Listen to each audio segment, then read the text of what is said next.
من لساني يفقهوا قولي اللهم أرنا الحق حقا وارزقنا اتباعه وأرنا الباطل باطلا وارزقنا اجتنابه آمین یا رب العالمین۔ دینی فرائض کے سلسلے کے اندر میں نے پچھلے 2 جمعوں کے اندر آپ کے سامنے ایمان کی تشریح کی تھی کہ ایمان مضبوط ہونے کی نشانی یہ ہے کہ ہم اپنے اعمال کو بہتر طریقے سے نکھار سکتے ہیں۔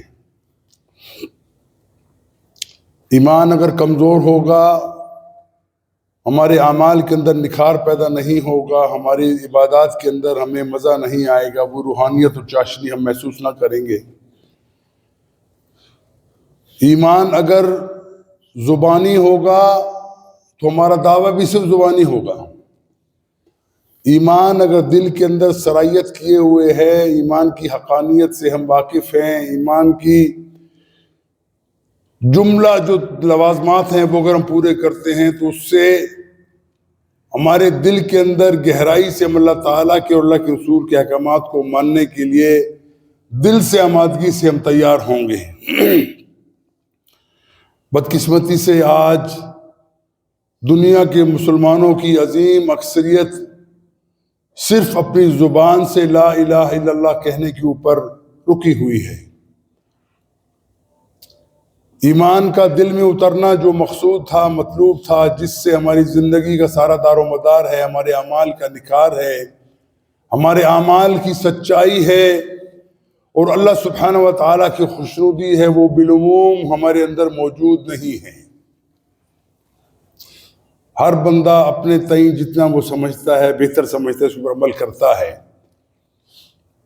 لیکن جب تک ہمارے دل کے اندر رسول اللہ صلی اللہ علیہ وسلم کی زندگی کا وہ نقشہ نہ ہو جنہوں نے اپنے صحابہ کے اندر ایمان کی آبیاری کی، ان لوگوں کو ایسا بنایا جیسے فولاد کی دیوار ہوتی ہے، ظلم و استبداد کے خلاف کھڑے ہونے والے، حق کے اوپر ڈٹ جانے والے، منکرات کے خلاف بات کرنے والے، حق کے لیے اپنی جان تک قربان کر دینے والے وہ عظیم لوگ جو صحابہ کہلاتے ہیں، ان کی ایمان کی تربیت کے اندر اللہ کے رسول نے جو محنتیں کی ہیں وہ محنتیں ہمارے سامنے موجود نہیں ہیں۔ آپ کے سامنے یہ بھی میں نے عرض کیا تھا کہ دیکھیے، پہلا فرض انسان بننے کے بعد اور مسلمان بننے کے بعد یہ ہے کہ ہم اللہ کی عبادت کریں۔ اللہ کی عبادت کے اندر ہم صرف خالص ہو کر صرف ایک اللہ کو اپنا الہ مانیں، اسی کو ہم دنیا اور جہان کے پیدا کرنے والا رب العالمین مانیں، اسی کو کارساز مانیں، اسی کو دنیا کے تمام نظام کو پیدا کرنے والا اور چلانے والا مانیں۔ یہ پہلا فرض ہے جو عبادت رب کے اندر یقین ہمارے سامنے ہونا چاہیے، ورنہ حقیقت یہ ہے کہ اگر یہ چیزیں ہمارے سامنے بتمام و کمال دلائل کے ساتھ ذہن کے اندر جاگوزی نہیں ہوں گی تو ہمارا ایمان کچا رہے گا۔ ہمارا ایمان زبان سے اتر کے ہمارے دل کے اندر جاگوزی نہیں ہوگا۔ ہمارے ایمان کے نتیجے کے اندر جو اعمال کے اندر بہتری آنی چاہیے تھی، جو خوبصورتی آنی چاہیے تھی، ہمارے ایمان کے بعد ہماری عبادات کے اندر جو اللہ سبحانہ و تعالیٰ کا ہمارے دل کے اندر مزید بڑھ کے محبت کا جذبہ ہونا چاہیے تھا، وہ نہیں ہوگا۔ بدقسمتی سے آج ہمارا حال یہی ہے۔ ہم نماز پڑھتے ہیں، نماز کے اثرات ہمارے جسم پہ، ہمارے معاشرے کے اندر محسوس نہیں ہوتے۔ حالانکہ نماز کے بارے میں یاد رکھ لیجئے، قرآن کہتا ہے ان الصلاۃ تنہی عن الفحشاء والمنکر والبغی، کہ یہ نماز جو ہے یہ تمہیں برائی سے روکتی ہے، بغاوت سے روکتی ہے، اللہ تعالیٰ کی نافرمانی سے روکتی ہے۔ اب ذرا سوچو، ہر بندہ اپنی گریبان میں جھانک کے دیکھے کہ ہم اگر نماز پڑھتے ہیں، نماز پڑھنے کے باوجود نہ ہم فحاشی سے رکتے ہیں، نہ فحش گوئی سے رکتے ہیں، نہ اللہ کے ساتھ بغاوت سے رکتے ہیں، نہ اللہ تعالیٰ کے اطاعت کے اندر آتے ہیں، تو مطلب یہ ہے کہ یہ وہ نماز نہیں ہے جو مقصود اور مطلوب ہے۔ یہ وہ نماز نہیں ہے جو رسول اللہ صلی اللہ علیہ وسلم پڑھا کر گئے تھے. یہ وہ نماز نہیں ہے جس کا تذکرہ قرآن اپنے واضح بلیغانہ انداز کے اندر اللہ تعالیٰ ارشاد فرماتا ہے. وہ نماز یہ وہ قطعی طور پہ نہیں ہے کہ اس نماز کے اثرات کیا ہیں کہ آپ کو برائی سے روک کر صحیح دین کی طرف لے کے آیا جائے, آپ کے ایمان کو اجاگر کیا جائے, اپنے اعمال کے اندر نکھار کیا جائے. اللہ کے سامنے پیش ہونے کا تصور جو 5 وقت ہمارے سامنے ہے وہ اسی وقت حاصل ہو سکتا ہے جب ایمان کے بعد اس نماز کو ہم سمجھے کہ واقعی ہمیں برائی سے روکتی ہے. اسی سلسلے میں کہا گیا تھا کہ یہ عبادت رب ہر بندے کا انفرادی معاملہ ہے. اللہ کا بندہ بننا عبادات کی حد تک ہر شخص انفرادی طور پہ کوشش کر کے بندہ بن سکتا ہے. اور آپ کا ایمان مضبوط ہے تو اعمال مضبوط ہیں, ایمان مضبوط ہے تو آپ کے اعمال کے اندر نکھار ہے, ایمان مضبوط ہے تو دنیا کی کوئی مشکل آپ کو پریشانی نہیں کرے گی, بلکہ آپ اللہ کے اوپر توکل کرتے ہوئے, اللہ کے اوپر ایمان لاتے ہوئے ہر پریشانی کو, ہر مشکل کو آپ مزے سے سہ لیں گے کہ یہ آپ کی ٹیسٹ ہے, یہ آپ کی آزمائش ہے. اللہ تعالیٰ اس وقت کو آزماتا ہے. اللہ کا بندہ بننا نہایت ضروری ہے. یہ پہلی چھت ہے, ایمان بنیاد ہے, پہلی چھت اللہ کا بندہ بننا ہے. اب دوسری چھت کا جو میں نے آپ کے سامنے عرض کیا تھا کہ 4 ستون ہیں جن کے اوپر یہ چھت کھڑی ہے. نماز, روزہ, زکوٰۃ, حج, یہ تمام وہ ستون ہیں جس کے اوپر یہ چھت کھڑی ہے. اب دوسری چھت جب آپ ڈالیں گے تو وہ کیا ہے کہ آپ خود اللہ کے بندے بن گئے, لیکن صرف اللہ کا بندہ بننا کافی نہیں ہے بلکہ اس بندگی کی دعوت کو دینا بھی ضروری ہے. یہ بالکل ایسا ہی ہے کہ جیسے کوئی شخص اپنے چھوٹے سے بچے کو دیکھتا ہے, گھر میں آپ کے ہیٹر لگا ہوا ہے, بچہ بھاگ کے ہیٹر کو ہاتھ لگانا چاہتا ہے. چھوٹا بچہ ہے, سال کا بچہ, اس کو معلوم نہیں کہ میرے لیے خطرہ کیا ہے اور میرے لیے نقصان دہ چیز کیا ہے. وہ جھپکتا ہے, جھپک کے فوراً اس ہیٹر کی طرف ہاتھ لگاتا ہے جو اس کو سرخ نظر آ رہا ہے. اب اس کو احساس نہیں کہ ہاتھ لگاتے ساتھ وہ پریشانی میں مبتلا ہو جائے گا, نقصان ہو جائے گا. اس کو بچاتے ہیں آپ. فوراً ماں دوڑ کے آتی ہے, بچے کو بچاتی ہے کہ بچے کو معلوم نہیں کہ معاملہ کیا ہے, اس کو بچاتی ہے. اگر وہ نہ بچائے کیا ہوگا, نقصان ہو جائے گا.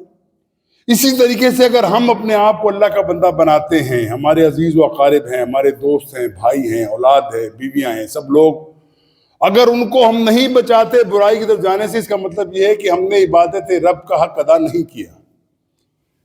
عبادت رب کا الٹیمیٹ نتیجہ یہ نکلتا ہے کہ اس عبادت کو, اس دعوت کو, اللہ کی بندگی کو آپ اپنے تک محدود نہ رکھیں بلکہ اس دعوت کو لے کر آگے چلیں. کوئی بندہ بھی جو آپ کے تعلق سے متاثر ہے, آپ کے قریبی ہے, جو رشتے میں آپ کے سامنے گنوائے ہیں ان سے تعلق رکھتا ہے یا آپ کا دوست ہے, اس کو یہ معلوم ہونا چاہیے کہ میرا بھائی, میرا دوست جو اس سے محبت کرتا ہے, اس محبت کا نتیجہ کیا ہے کہ آپ اس کو برائی سے روکیں گے. اگر آپ نہیں روکتے, یا تو آپ کا ایمان اس چیز پہ نہیں ہے کہ آپ اللہ کے رسول کی اور اللہ کی دعوت کو دنیا کے اندر پھیلائیں, یا پھر آپ اس بندے سے جو آپ کا دوست ہے, جس سے محبت کا آپ دعویٰ کرتے ہیں, دعوے کے اندر آپ جھوٹے, خود برائی سے بچنا چاہتے ہیں, ان کو نہیں بچاتے. اس کا مطلب ہے کہ آپ ان سے محبت نہیں ہے. اب دیکھ لیجئے ہمارے اولاد کا کیا حال ہے, ہمارے اولاد کے بارے میں ہمارا تصور کیا ہے. کوشش کرتے ہیں حتی الامکان بہترین اسکول میں داخل کرتے ہیں, فیسیں دیتے ہیں, ٹیوشن پڑھاتے ہیں. مقصد کیا ہے کہ بچہ نمبر لے لے, پوزیشن لے لے, اچھے پوزیشن میں آ جائے. لیکن اس کے مقابلے کے اندر بچہ جو ہے وہ اللہ کا بندہ بن جائے, اللہ کا خوف اس کے دل کے اندر پیدا ہو جائے, وہ اللہ سے ڈرنے والا بن جائے, اس کے بارے میں ہمیں فکر نہیں ہوتی. وہی بات ہے, یا تو آپ کو اپنے اس بچے سے حقیقی محبت نہیں ہے, یا پھر آپ کا ایمان کمزور ہے کہ جو بات میں اپنے بچے سے کہنا چاہتا ہوں اس کے لیے فائدہ مند نہیں. بھائیو, یہ حقیقت ہے. آج مسلمانوں کی پستی کی وجہ کیا ہے کہ ہم اللہ کے رسول کی اس دعوت کو, پیغام کو ہم بھلا چکے ہیں. اور اس کے بارے میں جیسے میں نے آپ کے سامنے عرض کیا تھا کہ انفرادی عبادت کے لیے اللہ تعالیٰ نے اپنے کلام مجید کے اندر 4 اصطلاحات بیان کی ہیں. سب سے پہلی اصطلاح اسلام, ادخلوا فی السلم کافہ. دوسری اطاعت, اطیعوا اللہ واطیعوا الرسول. تیسری عبادت, کہ اللہ تعالیٰ کی عبادت کے لیے منہمک ہو جاؤ, تیار ہو جاؤ. اور چوتھی چیز تقوی، یا ایھا الذین آمنوا اتقوا اللہ حق تقاتہ ولا تموتن الا وانتم مسلمون، کہ تم اللہ کا تقوی اختیار کرو اور اس حالت میں تمہاری موت آئے کہ تم مسلمان ہو، تمہاری گردن جھکی ہوئی ہو، اللہ کے سامنے تمہاری گردن سر نگوں۔ اب جو دوسری دعوت، دوسری چھت جو میں نے آپ کے سامنے عرض کیا، اس کے اندر بھی اللہ سبحانہ تعالیٰ نے 4 مختلف اصطلاحات قرآن کے اندر بیان کی ہیں۔ ویسے بہت زیادہ ہیں لیکن وقت کم ہوتا ہے، لہذا آپ کو کم از کم بتایا جاتا ہے کہ یہ 4 اصطلاحات اسلام کے اندر، قرآن کے اندر موجود ہیں، جس سے ہم عمل کر کے وہ دوسری چھت کے اوپر ہم بیٹھ سکتے ہیں، چڑھ سکتے ہیں، اس کو بنا سکتے ہیں۔ اس کے لیے پہلی بات ہے دعوت، ادعو الی سبیل ربک بالحکمہ والموعظۃ الحسنہ وجادلہم باللتی ہی احسن، کہ بلاؤ اپنے رب کی طرف، اپنے رب کے راستے کی طرف، بالحکمہ، بڑی حکمت کے ساتھ، بڑی دانشوری کے ساتھ، بڑے وزڈم کے ساتھ۔ اور اس کے بعد کیا ہے کہ اگر تم اس کی اگر دعوت دیتے ہو تو پھر 4 مرحلے بتائے گئے۔ اس کے اندر 4 قسم کے لوگ ہیں جو معاشرے کے اندر وجود رکھتے ہیں۔ پہلے لوگ وہ ہیں جو پڑھے لکھے ہیں، بڑے ذہین ہیں، فطین ہیں، انٹلیکچول ہیں، وہ ہر بات کی آپ سے دلیل مانگتے ہیں۔ ان کے ساتھ جب بات کرو گے، دعوت دو گے، ان تک یہ حق بات پہنچانے کی کوشش کرو گے، تو آپ کو بہت اعلیٰ معیار کے اوپر حکمت کی باتیں کرنا ہے۔ قرآن کو دیکھیں گے، قرآن سے وہ موتی ڈھونڈ کے لائیں گے جو ان کے ذہن کو مطمئن کر سکیں، ان کے سوالات کے جواب دے سکیں۔ وہ آپ سے ہر قسم کا سوال کریں گے، اپنی ذہنی صلاحیت کے مطابق سوال کریں گے، اور آپ ان کا جواب دینا ہے۔ اور اس جواب دینے کے اندر آپ کو دنیاوی عقول کو بھی استعمال کرنے کے بعد اللہ سبحانہ تعالیٰ کے کلام سے آپ کو ان کو دلیل دے کے ان کو قانع کرنا ہے۔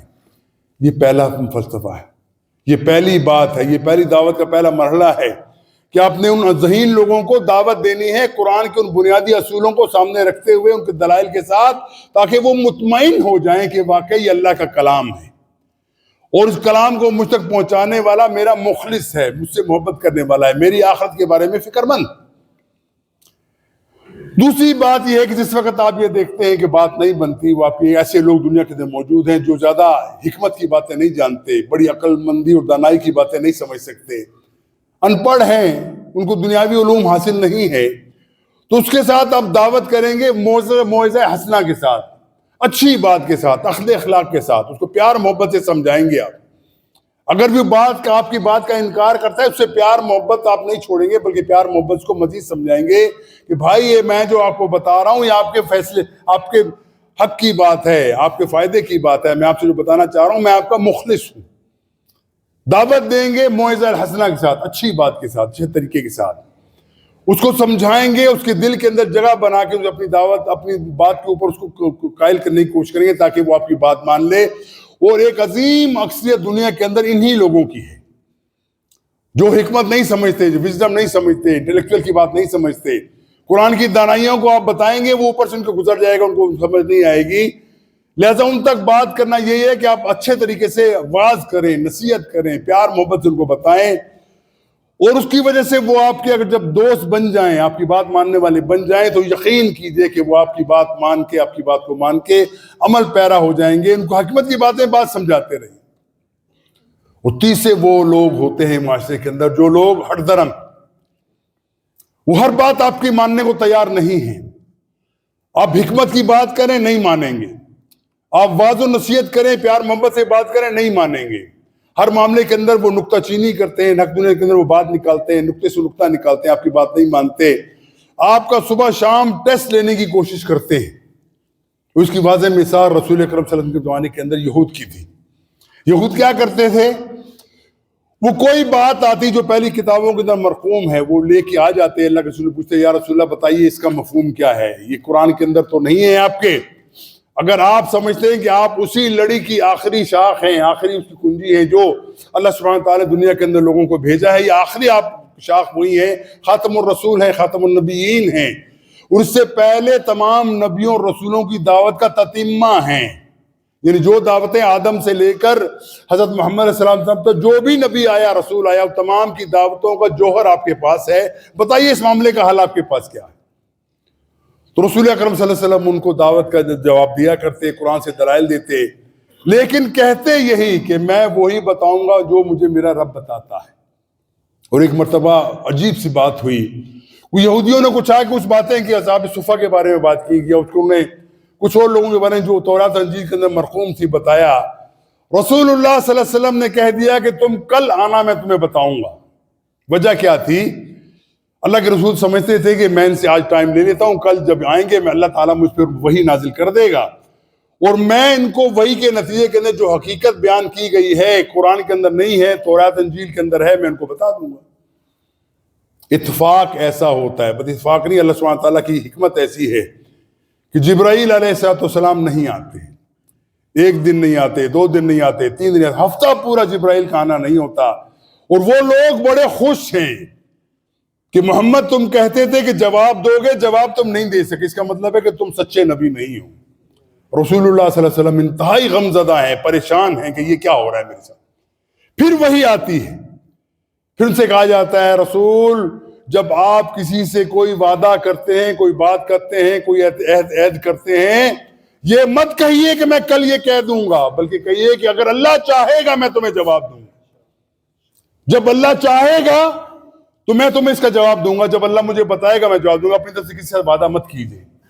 یہ بہت بڑا سبق ہے ہر انسان کے لیے کہ رسول اللہ صلی اللہ علیہ وسلم کو سرزنش کی جاتی ہے کہ کوئی بات بھی تو اپنی مرضی سے نہیں کہہ سکے، اور یہ قرآن کے اندر ما ینطق عن الہویٰ، یہ اللہ کے رسول وہ ہیں جو اپنی خواہش سے، نفس سے کبھی بھی نہیں بولتے، بلکہ وہی ارشاد فرماتے ہیں جو اللہ تعالیٰ ان کے اوپر وہی کرتا ہے۔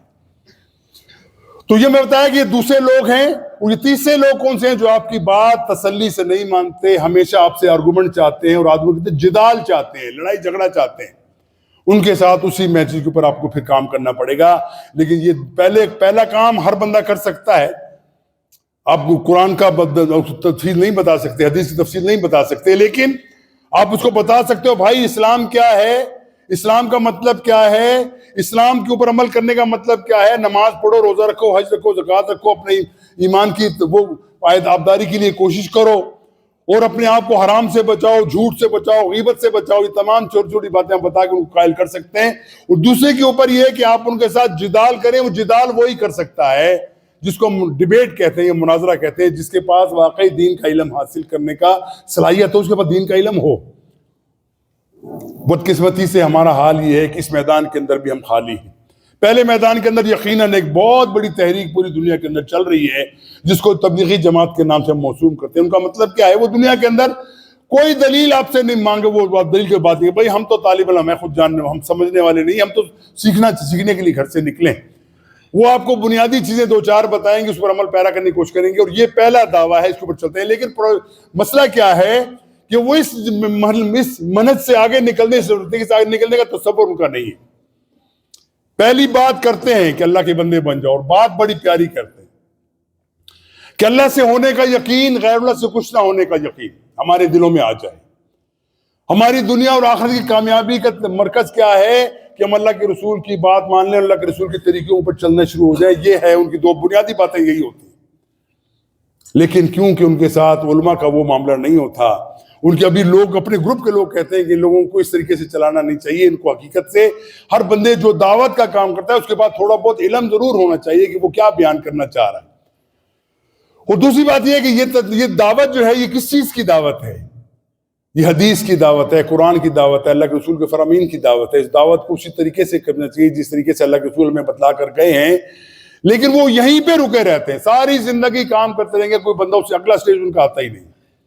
دوسری بات جو میں کو بتاؤں، وہ اللہ تعالیٰ فرماتے ہیں وَيُبَلِّغُ عَنِّي وَلَوْ آیَةً، پہنچاؤ میری طرف سے، تم ایک ہی آئے۔ تو پہلا میں نے بتایا کہ وہ دعوت کا معاملہ ہے، دوسرا ہے کہ دوسرا سلوک اختیار کیا کہ لوگوں کو بات پہنچاؤ۔ اب دعوت کیا ہے؟ آپ ان کو اپنے پاس بلا کے لاؤ، ان کو دعوت دو۔ تبلیغ کیا ہے کہ آپ ان کے پاس جا کے ان کو بتاؤ کہ یہ ہے حقیقت، یہ ہے دعوت، یہ ہے رسالت، یہ ہے توحید، یہ تمام اس کو بتلائیے۔ اور تیسری اصطلاح ہے امر بالمعروف نہی منکر، کہ لوگوں کو نیکی کا حکم دو، برائی سے روکو، نیکی کی طرف لوگوں کو راغب کرو، برائی میں دیکھو تو ان کو روکو۔ اور اس کے بارے میں قرآن کے اندر بے تحاشا آیات وارد ہوئی ہیں، اور ہر جگہ پہ معاملہ یہی ہے کہ نیکی کا حکم جب دیتے ہو، پھر برائی تمہارے سامنے آتی ہے، برائی کے اوپر تنقید بھی کرو، دونوں چیزیں اکٹھی چلنے کی، اکیلے کے لیے نہیں ہے۔ اب میٹھی میٹھی باتیں کرتے چلے جاؤ، وہ کوئی گناہ کرتا ہے اس کو روکو مت۔ اگر کسی کے ذہن کے اندر یہ تصور ہے کہ میں اس کی دلجوئی کرنا چاہتا ہوں، صرف میٹھی باتیں کرتا ہوں، اس کو تنقید نہیں کرتا، اس کا مطلب ہے کہ اس کے پاس رسول اکرم صلی اللہ علیہ وسلم کا جو منہج ہے وہ نہیں ہے طریق۔ رسول اللہ کا منہج کیا تھا؟ حق بات کہتے، برائی سے روکا کرتے تھے۔ اور سب سے اہم ترین اصطلاح جو قرآن کے اندر بیان کی گئی ہے وہ ہے شہادت علی الناس۔ وَلْتَكُن مِّنكُمْ أُمَّةٌ يَدْعُونَ إِلَى الْخَيْرِ وَيَأْمُرُونَ بِالْمَعْرُوفِ وَيَنْهَوْنَ عَنِ الْمُنكَرِ۔ فرمایا تمہارے اندر کوئی ایک جماعت تو ایسی یقیناً ہونی ہی چاہیے جو لوگوں کو حق بات بتائے، برائی سے روکے، اور ان کو دنیا کے اندر تمام چیزیں بتلا کے بتائے کہ تم نے اللہ کے رسول کی بات کو مانے، قرآن کو بات ماننے کا مطلب کیا ہے۔ وَكَذَلِكَ جَعَلْنَاكُمْ أُمَّةً وَسَطًا لِتَكُونُوا شُهَدَاءَ عَلَى النَّاسِ۔ اور فرمایا گیا، قرآن کے اندر ارشاد فرماتا ہے کہ تمہیں بنایا ہی اسی لیے گیا ہے امت وسط کے اندر، کہ تاکہ تم دنیا کے اندر امت وسط ہوتے ہوئے لوگوں تک یہ بات پہنچاؤ دنیا سے جانے سے پہلے، اور آخرت کے اندر کوئی بندہ یہ نہ کہہ سکے کہ مجھ تک بات نہیں پہنچی۔ یہ بھی اسی کا تتمہ ہے، وہ جو میں نے بتایا دعوت کا معاملہ دوسری چھت کا معاملہ ہے کہ لوگوں تک آپ کو بات پہنچانی ہے۔ رسول اکرم صلی اللہ علیہ وسلم کا یہ معمول تھا کہ وہ کبھی اپنے دوستوں میں بیٹھے ہوتے، صحابہ میں بیٹھے ہوتے، تو کسی سے فرمائش کرتے، فلاں تو مجھے قرآن سنا۔ اللہ کے رسول کے قلب اطہر کے اوپر قرآن نازل ہوا ہے، اللہ کے رسول سے بہتر قرآن کو کون سمجھتا ہے، لیکن اللہ کے رسول کہتے ہیں میرا دل کرتا ہے کہ کوئی قرآن سنے اور میں سنوں، کوئی سنائے اور میں سنوں۔ تو ایک صحابہ سے کہا، ایک صحابی نے اسٹارٹ کر دیا یہ قرآن، وَكَذَلِكَ جَعَلْنَاكُمْ أُمَّةً وَسَطًا لِتَكُونُوا شُهَدَاءَ عَلَى النَّاسِ وَيَكُونَ الرَّسُولُ عَلَيْكُمْ شَهِيدًا۔ جب وہ صحابی اس آیت پہ پہنچے تو دیکھا کہ اللہ کے رسول کی آنکھوں میں سے آنسو جاری ہے، چہرہ مبارک آنسوؤں سے تر ہے۔ صحابہ بڑے حیران ہوئے، یا رسول اللہ یہ آیت تو آپ کے اوپر نازل ہوئی ہے، اور آپ سنتے ساتھ آپ کا چہرہ جو ہے وہ غمگین ہو گیا، آپ کے آنسو نکل آئے، چہرہ تر ہو گیا، وجہ کیا ہے؟ کہتے تم نے دیکھا نہیں کہ اللہ تعالیٰ نے کیا فرمایا اس آیت کے اندر کہ میں نے تمہیں پیدا کیا ہے امت وسط میں، اور یہ امت مسلمہ کی بات ہو رہی ہے، صرف اللہ کے رسول کی بات نہیں ہو رہی۔ اور پھر آخری لفظ کیا ہے؟ وَيَكُونُ الرَّسُولُ عَلَيْكُمْ شَهِيدًا، اور اللہ کے رسول کو تمہارے اوپر گواہ بنا دیا گیا ہے۔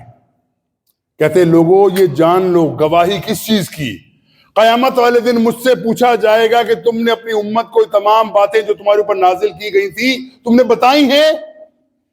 اگر میں نے بتائی ہیں تو میں کامیاب ہو جاؤں گا، اور نہیں بتائی تو ناکام ہو جاؤں گا۔ یہ مجھ سے سمجھانے کی بات ہے یہ، لیکن اللہ کے رسول اپنی زندگی کے اندر کامل نمونہ بن کر گئے ہیں۔ یہی بات اللہ کے رسول نے آخری خطبے کے اندر ارشاد فرمائی تھی، کیا لوگوں تم کیا اس چیز کی گواہی دیتے ہو؟ یہ آیت ان کے سامنے ہے، ظاہر سی بات، اے لوگوں تم جانتے ہو کہ میں تمہارے سامنے زندگی گزاری ہے، بچپن سے لے کے جوانی، جوانی سے بڑھاپا میرا آیا، تمہارے سامنے میں رہا ہوں، تم بتاؤ کہ میری زندگی تمہیں کیسی لگی ہے؟ جو بات میرے اوپر اللہ سبحانہ تعالیٰ نے بھیجی ہے وہ بات میں تم تک پہنچائی کہ نہیں پہنچائی؟ دعوت کا اتمام کیا کہ نہیں کیا؟ تمام صحابہ نے یک زبان ہو کر کہا، یا رسول اللہ آپ نے نہ صرف دعوت پہنچائی بلکہ پہنچانے کا حق ادا کر دیا۔ اب یہ کیا ہوا؟ کم و بیش 1,24,000 صحابہ کی گواہی اللہ کے رسول کی حق میں آ گئی کہ اللہ کے رسول نے بات کو پہنچایا، اور بتمام و کمال پہنچایا، بڑے طریقے سے پہنچایا، کسی شخص کے ذہن کے اندر کوئی شبہ باقی نہیں رہا۔ رسول اکرم صلی اللہ علیہ وسلم کی زندگی کا یہ معجزہ ہے، کتنے لوگوں کے سامنے بیٹھے ہوئے ہر بندہ مطمئن ہے، کوئی بندہ پریشانی میں مبتلا نہیں ہے، ہر کہتا ہے کہ اللہ کے رسول آپ نے پہنچا دیا، پہنچانے کا حق ادا کر دیا۔ پھر اللہ کے رسول اپنی شہادت کے علم میں بلند کرتے ہیں، اللہم اشہد اللہم اشہد اللہم اشہد، اے اللہ تو بھی گواہ رہنا، اے اللہ تو بھی گواہ رہنا، اے اللہ تو بھی گواہ رہنا کہ میں نے حق بات ان لوگوں تک پہنچا دی۔ اس کے بعد جو حکم دیا اس حکم کو سننے کے لیے ہم بے چین ہوتے ہیں لیکن اس پر عمل نہیں کرتے، اور بہت بڑا سزا کے مستحق بن جائیں گے۔ اس کے بعد اللہ کے رسول فرماتے ہیں تم میں سے کوئی بندہ آرام سے نہ بیٹھے، تم 1,24,000 میرے سامنے موجود ہو، تمہاری زندگی کا مقصد صرف یہ ہو کہ جو دعوت تم تک میں نے پہنچائی ہے اس دعوت کو پوری دنیا کے اندر لے کر پھیل جاؤ۔ دنیا کے اندر کوئی شخص ایسا نہ بچے جس تک یہ دعوت توحید نہ پہنچ جائے۔ تم اس دعوت کو لے کے پہنچ جاؤ، آرام سے مت بیٹھو۔ یہی کہا تھا علامہ اقبال نے، وقت فرصت ہے کہاں کام ابھی باقی ہے۔ کیا سمجھو کہ تم فارغ ہو گئے ہو کام سے؟ ایک بندہ ہوتا ہے نا اپنے بچے پالتا ہے، بڑا کرتا ہے، جوان ہو گئے، شادیاں ہو گئی، روزگار پہ لگے، بولتا ہے بس میں فارغ ہو گیا ہوں۔ فارغ نہیں ہوئے، دینی طور پہ ہر بندہ قیامت تک، اس دن تک جب اس کی آنکھ کے اندر روشنی ہے، اس کے گلے کے اندر سانس ہے، اس کی سانس ہے، بندہ فارغ نہیں ہے، وقت فرصت ہے، کہاں کام ابھی باقی ہے، نور توحید کا اہتمام ابھی باقی ہے، دنیا کے اندر ابھی لوگ پیاسے پھر رہے ہیں، تمہارے پاس خزانہ ہے، تمہارے پاس پانی ہے، تمہارے پاس وہ آب زمزم ہے، وہ آب حیات ہے، جس کو پی کر لوگ سیراب ہو جائیں، جس کو پی کر لوگ اپنی پیاس بجھا دیں، وہ تمہارے پاس موجود ہے، اور پینے والے ہزاروں لاکھوں کی تعداد کے اندر دنیا کے اندر موجود ہیں، تو تمہارے ذمہ یہ بنتا ہے کہ تم اس بات کو پہنچاؤ۔ بولے میں رویا کیوں؟ کہ وہ کیسا دن ہوگا، وہ کیسا دن ہوگا جب اللہ تعالیٰ مجھے کہیں گے اپنی امت کے اوپر گواہی دینے کے لیے تیار ہو جاؤ کہ میں تمہارے خلاف گواہی دوں گا کہ تم تک بات پہنچائی تم نے کی نہیں۔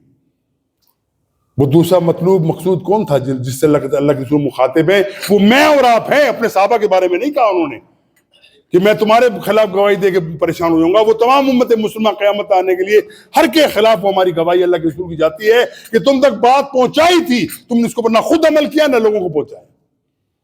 بھائیو یہ بہت عظیم بات ہے کہ اس کے اوپر ہم غور کریں۔ ہمارے ذمہ نماز، روزہ، حج، زکوٰۃ یہ تو یقیناً ہے، اس کے بغیر تمہارا اسلام ہی پورا نہیں ہوتا، لیکن اس کے ساتھ ساتھ تمہارا ایک ایک دوست، تمہارا بھائی، تمہارا رشتہ دار، تمہاری بیوی، تمہارے بچے، تمہاری برادری، تمہارے تعلق دار، تمہارے کولیگز، سب کے لیے تمہارے لیے یہ لازم ہے کہ جو بات اپنے لیے سمجھتے ان کے لیے ان کو بھی یہی بتاؤ، ان کو بھی حق بات ضرور بتاؤ۔ اگر نہیں بتاؤ گے وہ اللہ کے رسول کا پیغام تم پورا نہیں کر سکے کہ ہم تم گواہی نہیں دے سکتے۔ وہ یہی بتایا۔ اس کے لیے پہلی بات کیا ہے کہ جو بات کسی کو کہنا ہے پہلے اس کے اوپر خود عمل کرنا ہے۔ اس کے بارے میں پھر اللہ سبحانہ تعالیٰ نے ایک بڑی عظیم آیت نازل کی ہے، کہتے ہیں وَتَأْمُرُونَ النَّاسَ بِالْبِرِّ وَتَنْسَوْنَ أَنفُسَكُمْ وَأَنْتُمْ تَتْلُونَ الْكِتَابَ۔ یعنی تمہارا حال کیا ہے؟ تم لوگوں کو نیکی کا حکم دیتے ہو، لیکن کو لوگوں کو بھلائی کی بات بتاتے ہو، وَتَنْسَوْنَ أَنفُسَكُمْ اپنے آپ کو بھول جاتے ہو، وہ تم کتاب قرآن نہیں پڑھتے، تمہارے پاس قرآن نہیں ہے۔ قرآن کیا کہتا ہے اس بارے کے اندر کہ پہلے خود بندے بنو، پھر جتنی بندی اختیار کی ہے اس کی دعوت لوگوں کو دو، اس کے بغیر کام نہیں چلتا۔ اور یاد رکھو اس کا ہمارا نقد جو ہمارے خلاف جو معاملہ چلتا ہے وہ کیا چلتا ہے کہ دنیا کے اندر اس وقت اربوں انسان موجود ہیں، روزانہ ہزاروں کے حساب سے لوگ مر رہے ہیں، اور امت دعوت کون ہے؟ امت وسط کون ہے؟ میں اور آپ۔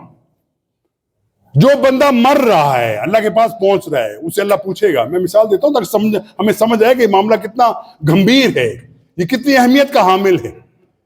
ایک پڑوسی آپ کے بڑے میں کرسچن رہتا ہے، مر گیا، وہ آپ کے تعلقات اس کے ساتھ ہیں، بڑے اچھا آنا جانا بھی ہے، سب کچھ ہے، ہندو ہے، اس کے ساتھ آپ کے تعلقات ہیں، دوستی ہے، تجارت ہے، کاروبار ہے، آپ نے اس کو بھی دعوت نہیں دی اسلام کی۔ دعوت کیا دو گے؟ خود ہی عمل پیرا نہیں ہوں، خود ہی نماز نہیں پڑھتے، خود ہی عقیدہ صحیح نہیں ہے، خود ہی اللہ کے رسول اس کے رسول کے عقیدے کو آپ نہیں جانتے، دعوت کیا دو گے؟ پہلا نقصان تو یہ کہ ہماری چیزیں اپنی اپڈیٹ نہیں ہیں، ہمارا اپنا ڈیٹا جو ہے نا وہ کمپلیٹ نہیں ہے، صرف ہم نے زبان سے کہہ دیا لا الہ الا اللہ، باقی دل کے اندر کچھ بھی نہیں ہے ہمارے۔ وہ بندہ مر جائے، اللہ کے سامنے پہنچ، اللہ پوچھے بتا بھیا تم نے کیا کیا دنیا کے اندر، تو بتا تیرا رب کون تھا، تیرا نبی کون تھا، تیری آخرت کیسی ہے، تو کیا کر کے دنیا سے آیا ہے۔ وہ صرف ایک بات کہہ دے، یا اللہ مجھے کیا پتا تیرا دین کیا تھا، یا اللہ مجھے کیا پتا محمد کون تھے، یا اللہ مجھے کیا پتا قرآن کیا تھا، یا اللہ مجھے کیا پتا توحید کیا تھی، یا اللہ مجھے کیا پتا جنت کیا تھی، جنت کیا تھی، مجھے پتا ہی نہیں۔ نتیجہ کیا نکلے گا؟ ہو سکتا ہے اس بندے کو اس کے اعمال کے مطابق جزا و سزا دے دی جائے، لیکن مجرموں کے کٹہرے کے اندر ہم آ جائیں گے کہ تم نے بات نہیں پہنچائی، تمہارے ذمہ یہ کام تھا کہ تم اس تک دعوت کی بات پہنچاتے، تم نے نہیں پہنچائی، تم آ جاؤ، تمہارا حساب کتاب کیا جاتا ہے کہ تم نے دنیا کے اندر کس لیے محنتیں کس لیے کی، تعلیم حاصل کس لیے کی، تم نے بی اے کیا، ایم اے کیا، پی ایچ ڈی کیا، ایم فل کیا، تم نے ڈاکٹروں کی بڑی ڈگری حاصل کی، تم نے انجینئر بن گئے، تم نے بڑے سائنسسٹ بن گئے، لیکن دین کے بارے میں تمہیں کچھ معلوم نہیں تھا کیا کرنا ہے اور کیا پہنچانا ہے۔ تم مجرم ہو کہ تم نے 60 سالہ زندگی کے لیے تو محنت کی، اپنے بچوں کو محنت کرنے کی طرف تم نے اپنے بچوں کو اس طرف لگایا کہ تم محنت کرو دنیا حاصل کرنے کے لیے 60 سالہ 70 سالہ زندگی کے لیے، اور وہ زندگی جو آنے والی زندگی، جو کبھی ختم نہ ہونے والی زندگی، اس کے بارے میں بڑی پیاری بات علامہ اقبال نے کہی، موت کو سمجھے ہیں غافل اختتام زندگی۔ اب ہم یہی سمجھتے ہیں نا ہماری موت آ گئی زندگی ختم ہو گئی، نہیں، زندگی تو شروع ہونے والی ہے. موت کو سمجھے ہے ظالم اختتام زندگی، ہے یہ صبح زندگی، صبح دوام زندگی. یہ تو جب موت تمہاری آتی ہے یہ تمہاری زندگی کی صبح ہے، اور یہ وہ صبح ہے جو ہمیشہ قائم رہے گی، چلے گی. اس صبح کے اندر کبھی شام نہیں آئے گی، کبھی دوپہر نہیں آئے گی، کبھی رات اس زندگی کے اندر نہیں آئے گی. جو بندہ نیکی کر گیا، اچھائیاں کر گیا، بھلائیاں کر گیا، دنیا کے اندر کچھ کما گیا، آخرت کے لیے زیادہ راہ بنا گیا، وہ سفر کا راستہ جو ہے نا، ہم کراچی جائیں تو اپنے جیب میں پیسے رکھ کے جاتے ہیں. کیا مقصد ہے؟ کہ کراچی پہنچ کے پریشانی نہ ہو. اس طریقے سے جس بندے نے ذہن کے اندر یہ ہو کہ میں نے مرنے کے بعد اللہ کے سامنے کچھ لے کے جانا ہے، میرے پاس کچھ ہوگا تو میں بتاؤں گا کہ اللہ تعالیٰ میرے پاس یہ صلاحیت تھی، یہ طاقت تھی، یہ ذہانت تھی، یہ فطانت تھی، یہ گویائی تھی، یہ بصارت تھی میرے پاس، اللہ میں نے سب کچھ تیرے راستے میں لگا دیا. اس کے لیے کوئی گنجائش بن سکتی ہے. اور یہ یاد رکھو، اس تصور سے باہر نکل آؤ کہ یہ کام صرف مولوی صاحب کا ہے. نہیں، ہر بندہ جس نے قرآن کے اوپر ایمان لایا، جس نے اللہ کے رسول پر ایمان لایا، اس شخص، ہر شخص کی ذمہ ہے کہ وہ بات کو پہنچائے. کتنی پہنچائے؟ جتنی وہ کر سکتا ہے. لا یکلف اللہ نفسا الا وسعہا. کوئی آپ کی پابندی نہیں کہ آپ بڑی وزڈم کی باتیں کریں، انٹلیکچوئل کا معاملہ آپ جا کے ذاکر نائک کی طرح ڈیبیٹ کریں. نہیں، آپ کی ذمہ یہ نہیں، آپ کی استطاعت اتنی نہیں ہے. لیکن آپ کے حلقے کے اندر جو آپ کے لوگ ہیں ان تک بات پہنچانا آپ کے ذمہ فرض ہے. اگر نہیں پہنچاؤ گے، مرنے والا مرنے کے بعد آپ کی گردن پکڑ لے گا کہ یہ ہے وہ بدبخت جو میرے ساتھ کھاتا پیتا تھا، اٹھتا بیٹھتا تھا، یاری دوستی تھی میری، لیکن اس نے کچھ مجھے نہیں کہا کہ دیکھو عقیدہ صحیح کر لو. کبھی نہیں کہا کہ دیکھو اللہ کی صفات یہ اس کو مان لو. کبھی یہ نہیں کہا کہ نماز پڑھ لو، روزہ رکھ لو، زکوٰۃ رکھ لو. کبھی یہ نہیں کہا کہ حرام سے بچ جاؤ. یہ آپ کی بات نہیں ہے. اور پھر آپ ارشاد فرمائے، اللہ کے رسول فرماتے ہیں بلغوا عنی ولو آیا. پہنچاؤ میری طرف سے خواہ ایک ہی آیت ہو، لیکن کوئی شخص اس سے محروم نہ رہ جائے کہ بندے نے پہنچائی بات نہیں. جو بندہ چھوٹی بات پہنچ سکتا ہے چھوٹی پہنچائے، جو بڑی تفصیل سے بتا سکتا ہے وہ بتائے، لیکن اس کے لیے محنت کرنا پڑتی ہے. اگر آپ فزکس کیمسٹری پڑھتے رہتے ہو ساری زندگی، آپ سرجری نہیں کر سکتے. آپ نے اگر سرجری سیکھی ہے تو آپ کیمسٹری کا کام نہیں کر سکتے. یہ اپنے اپنے فیلڈ ہیں. لیکن اسلام کا کیا معاملہ ہے؟ اسلام کی بنیادی چیزوں کو سیکھنا ہر شخص کے ذمہ فرض ہے. اسلام کے بنیادی عقائد کو جاننا ہر شخص کے ذمہ فرض ہے. اور میں ہمیشہ کہا کرتا ہوں بھائیو، پہلے ہو سکتا ہے ایسی بات ہو، کوئی بندہ کہے جی میں کیسے سیکھوں، میرے پاس ٹائم نہیں ہے، فلاں نہیں ہے، فلاں نہیں ہے، فلاں نہیں ہے. آج آپ کے پاس یہ دلیل بھی ختم ہو گئی ہے. ہر بندہ اردو جانتا ہے، ہر بندہ اردو سمجھتا ہے، اور دنیا کی ہر زبان کے اندر اللہ تعالیٰ کے کلام کا ترجمہ موجود ہے. دنیا کی ہر زبان کے اندر اللہ کے رسول کے فرامین کے ترجمہ موجود ہے. اگر آپ کے اندر ہمت ہے، جستجو ہے، محبت ہے، آخرت کا خوف ہے، اٹھائیے قرآن پڑھیے، اس کا ترجمہ پڑھیے، روز 2 آیتیں پڑھیے، 1 آیت پڑھیے، نو پرابلم. دل سے محبت ہے، اگر آپ کے دل کے اندر اللہ کے رسول سے محبت کا جذبہ ہے، روزانہ اللہ کے رسول کی حدیث اٹھائیے، 1 حدیث روزانہ ترجمے سے پڑھیے، اللہ تعالیٰ آپ کا دل کھول دے گا. لیکن اگر یہ معاملہ نہیں ہوتا، اور یاد رکھو میں جو آپ کے سامنے باتیں کر رہا ہوں یہ کوئی لفاظی کی بات نہیں ہے، ایک ایک بندے کے ذمہ یہ قرض کی بات ہے. میں بتا رہا ہوں کہ آپ تک میں بات پہنچاتا ہوں ہمیشہ سے. ہمیں کوئی دنیا کی قرض آپ سے نہیں ہے، کوئی میں آپ کا تنخواہ دار نہیں ہوں، کوئی مسجد سے میرا معاملہ منسلک نہیں ہے کہ مجھے پیسے ملیں گے اور میری تنخواہ ملے گی. بات یہ فی سبیل اللہ جل ہم یہ کام سارا کرتے ہیں. کس لیے؟ قیامت والے دن اللہ تعالیٰ ہمیں شاید معاف کر دے کہ تیرے پاس جتنی صلاحیت تھی تو نے لگا دی، باقی ہدایت دینا یہ میرا اور آپ کا کام، یہ اللہ کا کام ہے. رسول اکرم صلی اللہ علیہ وسلم سے زیادہ دنیا کے اندر رحم کرنے والا، شفیق، محبت کرنے والا دنیا کے اندر، کائنات کے اندر کوئی بندہ ہو نہیں سکتا. لیکن اللہ کے رسول کی بات کو جن کے دلوں کے اوپر مہر لگا دی اللہ تعالیٰ نے، اللہ کے رسول بھی ان کی اصلاح نہ کر سکے. ابو جہل ہے، چچا ہے صاحب، عتبہ ہے، سگا ہے چچا. اور چھوڑیے بات ذرا اختلافی ہو جاتی ہے، لیکن حقیقت یہی ہے، ابو طالب جیسا بندہ زندگی کے ہر موڑ پہ اللہ کے رسول کے ہاتھ کو تھامے رہتا ہے. کوئی مشکل آتی ہے اللہ کے رسول ساتھ چلتا ہے، کوئی پریشانی آتی ہے اللہ کے رسول کے سامنے ڈھال بن کے کھڑا ہو جاتا ہے. یہ ابو طالب اللہ کے رسول کا چچا. اللہ کے رسول کا صرف چچا نہیں ہے بلکہ اللہ کے رسول کا، وہ کہتے ہیں اس کو پالنے والا بھی یہی ہے. اللہ کے رسول جب پیدا ہوتے ہیں، پیدا ہونے سے پہلے ہی ان کے والد کی وفات ہو چکی ہوتی ہے. یہ لے پالک ہیں، ابو طالب نے ان کو پالا. پہلے ابو عبدالمطلب دادا نے پالا، ان کی وفات کے بعد ابو طالب نے ان کو پالا، تربیت کی، سب معاملہ کیا. لیکن آخری وقت آتا ہے، ابو طالب کا آخری وقت آتا ہے. رسول اللہ صلی اللہ علیہ وسلم انتہائی پریشان ہیں. پریشان کیوں ہیں کہ یہ انہی سالوں کے اندر بہت سی وفات ہوتی ہے. حضرت خدیجہ جیسی خاتون جنہوں نے ہر وقت اللہ کے رسول کے اتنا مدد کی جس کے بارے میں تصور نہیں کر سکتے. رسول صلی اللہ علیہ وسلم کا ہر وقت انہوں نے اپنا مال جان سب کچھ نچھاور کر دیا اللہ کے رسول کے اوپر. وفات پا جاتی ہے اور ابو طالب کا وقت موت قریب آتا ہے. اللہ کے رسول کے پاس جاتے ہیں, کہتے ہیں چچا کلمہ پڑھ لو, یہ کلمہ آپ کو آزادی دلا دے گا, عذاب سے بچا دے گا. چچا زور سے نہیں پڑھتے, میرے کان میں پڑھ دو.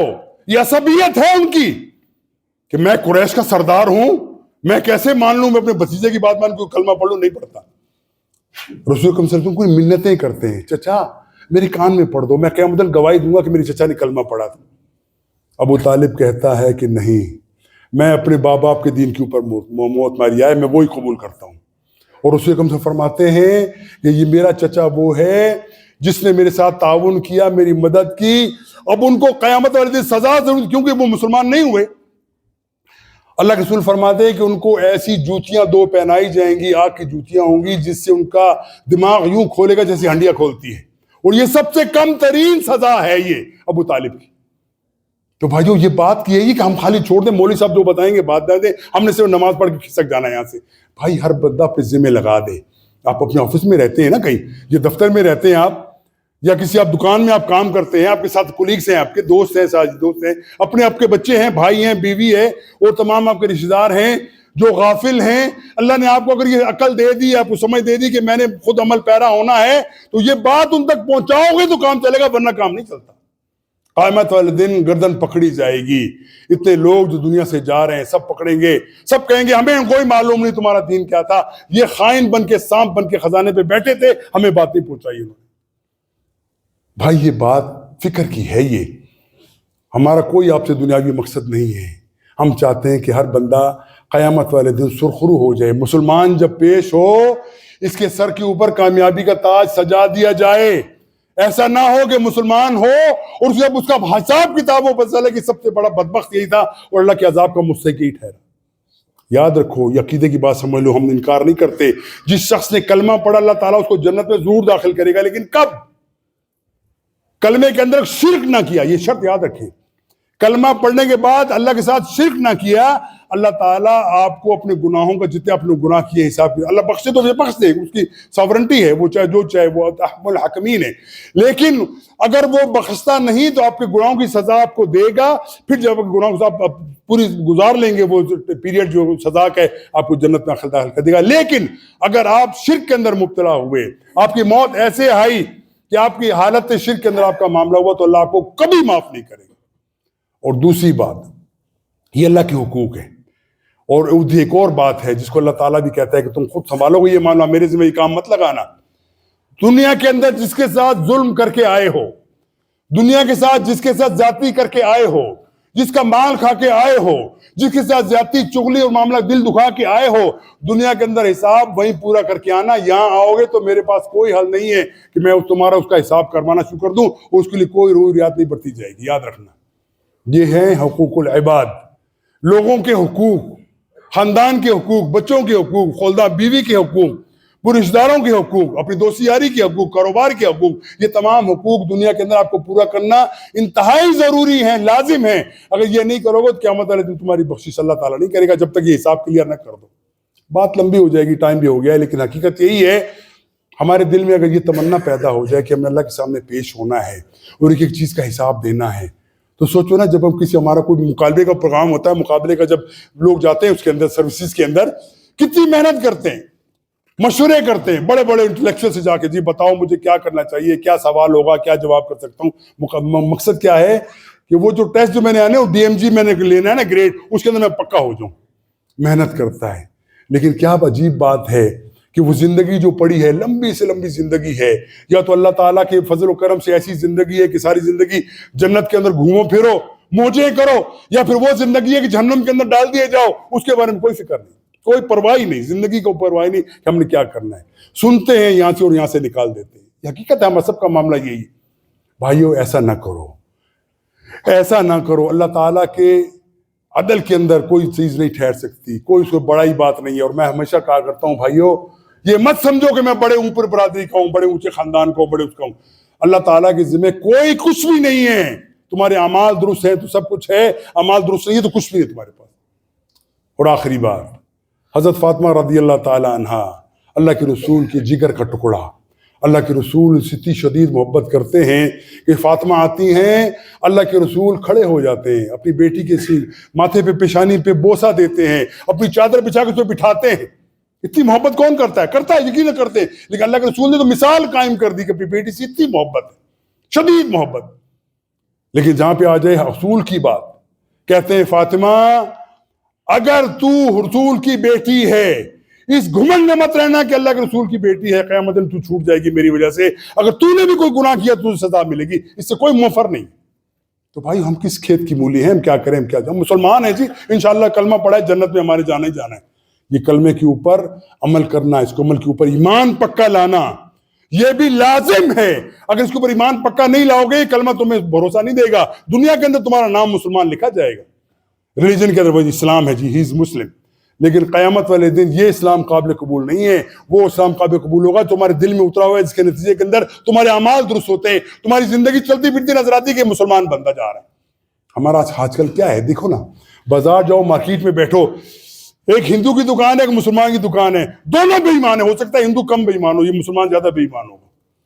یہ ہماری زندگی پہ کہتے ہیں ہم مسلمان ہیں، جنت تو ہمارے باپ کا حق ہے، وہ اللہ نے بانٹنی ہے. ویسے بھائیو اپنے آپ کو درست کر لو. یہ ہمیشہ ہم کہا کرتے ہیں، یا اللہ پہلے مجھے توفیق دے کہ میں جو میرے اندر گناہ ہیں، کمیاں ہیں، کمزوریاں ہیں، اللہ میری گناہوں کو دور فرما دے. اور جتنے لوگ بیٹھے ان کو بھی یہ توفیق دے کہ وہ اپنے روز محاسبہ کریں کہ ہم نے کیا کرنا ہے اور کیا نہیں کرنا. جب یہ کرو گے آپ کا ایک ایک دن بہتر ہوتا چلا جائے گا. وآخر دعوانا الحمدللہ رب العالمین. ربنا آتنا فی الدنیا